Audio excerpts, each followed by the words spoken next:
வணக்கம் வணக்கம் அன்பு நண்பர்கள், உலகெங்கும் வாழும் அன்பு நண்பர்கள் அனைவருக்கும் இனிய மாலை வணக்கம்.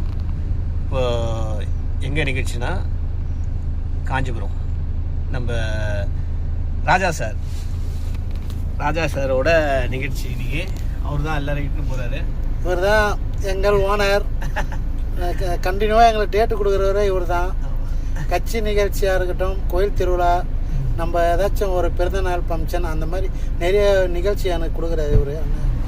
அதனால தான் உங்களுக்கு காட்டுறேன், பார்த்துங்க. இதுவரை ஆதரித்த அத்தனை நல்ல உள்ளவங்களுக்கும் மனமார்ந்த நன்றியை தெரிவிச்சுக்கிறோம். கண்டிப்பாக அனைவரும் லைக் பண்ண, ஷேர் பண்ண அத்தனை நல்ல உள்ளவங்களுக்கும் மனமார்ந்த நன்றியை தெரிவிச்சுக்கிறோம். மீண்டும் மீண்டும் இப்போ நாங்கள் ஸ்பாட்டுக்கு தான் போயின்னு இருக்கோம். அங்கே போயிட்டு நாங்கள் 2 பேரும் மேக்கப் போட்டு சாரோட நின்று ஒரு வீடியோ உங்களுக்கு போடுவோம். நாங்கள் இது எல்லாமே மொத்தமாக எடிட்டிங் பண்ணி நாங்கள் உங்களுக்கு ஷேர் பண்ணோம். எல்லாம் லைக் கமெண்ட் பண்ணுங்கள். ஓகே, நன்றி அனைவருக்கும்.